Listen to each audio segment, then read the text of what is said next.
इसी स्टेज में आता है, इसी स्टेज में तर्क आता है। देखिएगा क्वेश्चन नंबर 6 देखिएगा। कौन चाचा चाची की बात कर रहे हैं? प्याजी चाचा नमस्ते, पूजा कह रही हैं। पूजा पूरे मस्ती के मूड में हूँ, रुला देंगे प्याजी चाचा अगर ठीक से नहीं समझे तो पेपर में।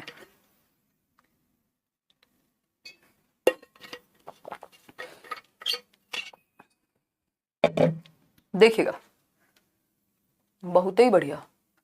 क्या कह रहे हो शबीर? क्या क्या किसे ढूंढ रहे हो यहाँ पे? मेरी भी सुन लो, पिंकी कह रही है। पिंकी सुना दो आप।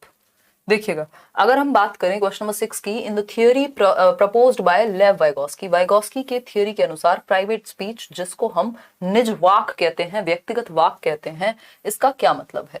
ये 3 से 6 वर्ष की उम्र में होता है, एक तो है ना, 3 to 6 years ऑफ एज में प्राइवेट स्पीच, निज वाक, जिसको ईगोसेंट्रिक स्पीच पियाजे ने कहा है। देखिएगा, पहला ऑप्शन है helps the child to regulate her thinking, यानी बच्चे को अपनी चिंतन, अपनी सोच को विनियमित करने में मदद करता है, यानी बच्चा अपनी थॉट को डायरेक्शन दे पाएगा खुद से ही बातें कर करके। मतलब जब मैं बात कर रही हूँ कि हिमांशी ये ऐसे नहीं ऐसे करना था, मतलब मैं गाइड कर रही हूँ खुद को, ठीक है। तो प्याजे वाइगोस्की के अनुसार private speech guide, self regulation का काम करती है, सेल्फ डायरेक्शन का काम करती है ना, गाइड करने का काम करेगा। बच्चा अपने ही थिंकिंग को दिशा दे पाएगा खुद से ही बातें करके। जब बच्चा खुद से बोल बोल के बातें करे 3 से 6 वर्ष की उम्र में, तो वो प्राइवेट स्पीच कहलाती है। और पियाजे के अनुसार उसी को हम ईगोसेंट्रिक स्पीच कह रहे हैं। पियाजे ने अच्छी बात नहीं माना या महत्व नहीं दिया, बट वाइगोस्की ने उसको इंपॉर्टेंट माना है। तो ये बात तो सही हो गई। बी ऑप्शन है, is a hindrance in the child's thinking, भैया ये रुकावट नहीं है, ये तो हेल्पफुल है बच्चे की थॉट को बेहतर बनाने में। तो ये तो गलत हो गई बात। सी ऑप्शन है, shows ego centrism of the child, यानी बच्चा आत्म केंद्रित है। अगर पियाजे लिखा होता क्वेश्चन में तब तो हम ये बात मान लेते, लेकिन अभी वाइगोस्की के कॉन्टेक्स्ट में क्वेश्चन पूछा है। डी ऑप्शन है, decreases as the child is presented with more challenging tasks, ऐसा नहीं है, अगर मोर चैलेंजिंग टास्क भी आएगा बच्चे के सामने तब भी वो खुद से बात करके खुद को ही दिशा देगा। क्या समझे? समझे कि नहीं बताइए। चलिए आगे बढ़ते हैं इसी बात पे। मैम कम से कम 2 सेशन रखा करो और सभी विषय का PYQ करा दिया करो। नवल सिंह, मैं एक ही व्यक्ति हूँ, मतलब इंसान हूँ, और 6 साल हो गए हैं लगातार, और हजारों वीडियोस आपने देखे हैं, फिर बैचेस भी चलते हैं। हैं क्या चाहते हो मैं जीवन छोड़ दूं?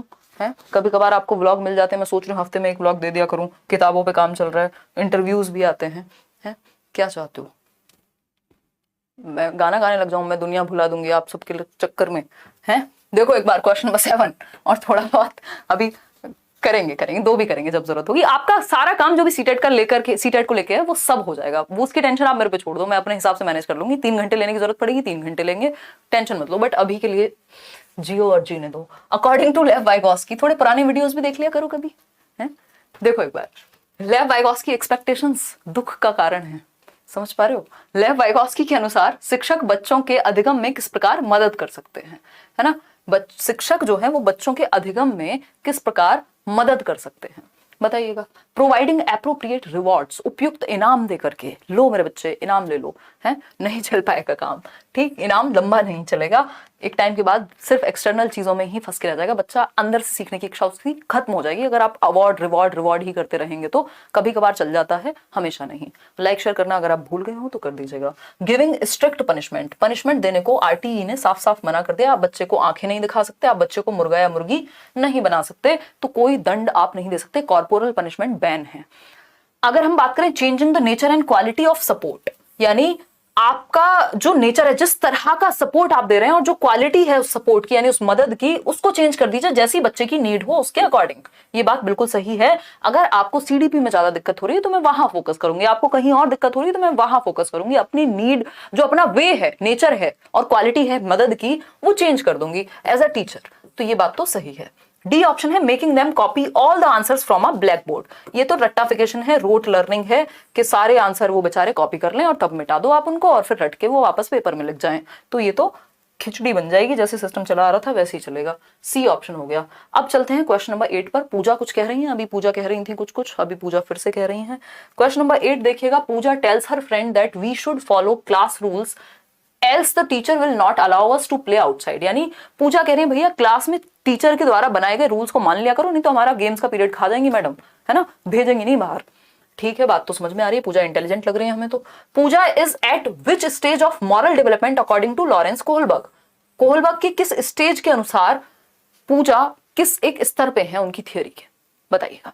पहला ऑप्शन है ओबीडियंस एंड पनिशमेंट, अच्छा, ओबीडियंस एंड पनिशमेंट में तो ये होता है दंड मिलेगा इसलिए मत करो कोई काम, ठीक बात है। तो good boy good girl orientation, authority and social order maintaining, या फिर यूनिवर्सल एथिकल प्रिंसिपल। तो ये आपको पता है, 1 मिनट रुकना बस, आप करो ये, मैं आती हूँ 1 मिनट।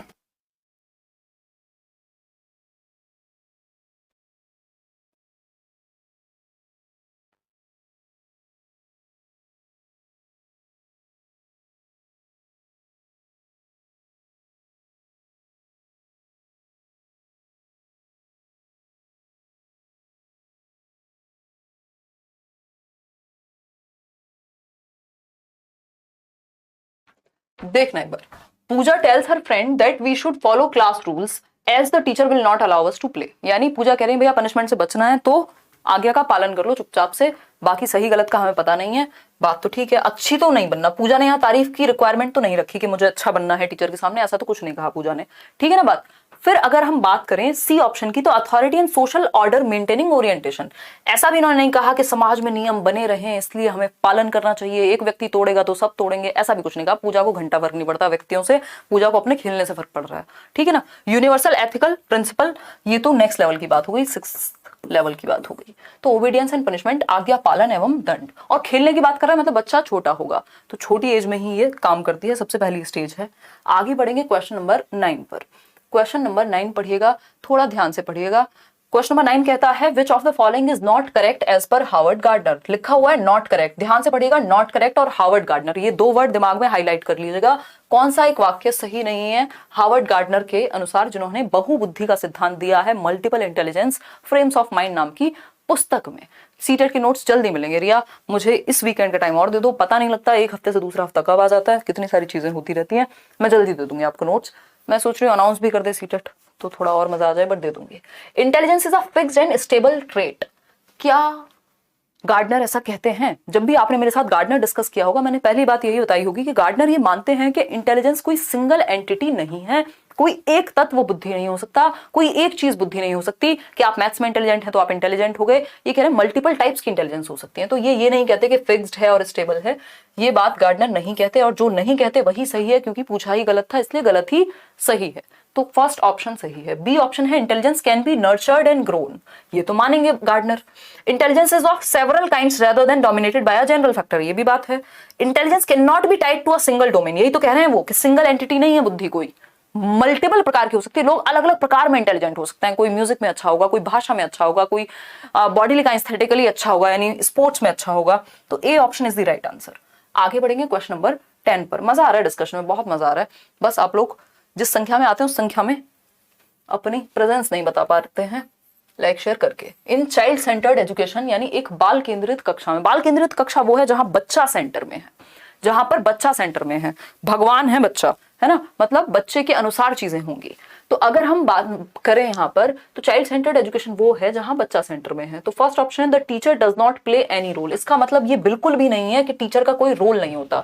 टीचर क्या है, सुविधादाता है, एक फैसिलिटेटर है, ऐसा नहीं है कि टीचर का कोई रोल नहीं है चाइल्ड सेंटर्ड में। The teacher play active role while the teacher का रोल एक गार्डनर के जैसा है, जैसे जब आप एक पौधे को लगाते हैं तो उसका ध्यान रखते हैं, जब जरूरत होती है उसको सॉइल देते हैं अच्छी, अगर कुछ एक्स्ट्रा चीजें हो जाएं तो उन वीड्स को निकालते हैं, अगर उसको पानी की जरूरत है पानी देंगे, धूप की जरूरत है धूप देंगे। टीचर का वो वाला काम है ना, फैसिलिटेट करने का। The teacher play active role while the students are passive, बच्चे को पैसिव नहीं रख सकते आप, बच्चे को निष्क्रिय नहीं रख सकते, बच्चा और टीचर दोनों एक्टिव होने चाहिए, बेहतर तो ये होगा, लेकिन बच्चे का एक्टिव होना तो सबसे ज्यादा जरूरी है, मैंडेटरी है। The students are active while the teacher is passive, ये भी बेकार बात हो गई, भैया टीचर को पैसिव रख के क्या कर लोगे। तो डी ऑप्शन है teacher and students are both active, ये बेस्ट है, और हमें बेस्ट ऑप्शन चूज करना होता है। कई बार ऐसा लग सकता है आपको चारों ऑप्शन अच्छे लग रहे हैं, और चारों सही भी हो सकते हैं पेडागोजी के केस में, बट कोई एक बेस्ट होगा जो क्वेश्चन के अकॉर्डिंग जा रहा होगा, है ना। तो teacher and students are both active, ठीक है ना। अगेन वही एग्जाम्पल जो आपको बहुत पसंद है, जब आप लाइफ पार्टनर चूज करते हैं आप अपने लिए बेस्ट चाहते हैं, मीडियोकर पे नहीं काम चलाएंगे आप अपना, हो सकता है कोई मीडियोकर आपके लिए बेस्ट हो, तो उसी तरह से जिस तरह का क्वेश्चन है उसके हिसाब से जो बेस्ट है वो आंसर करना है।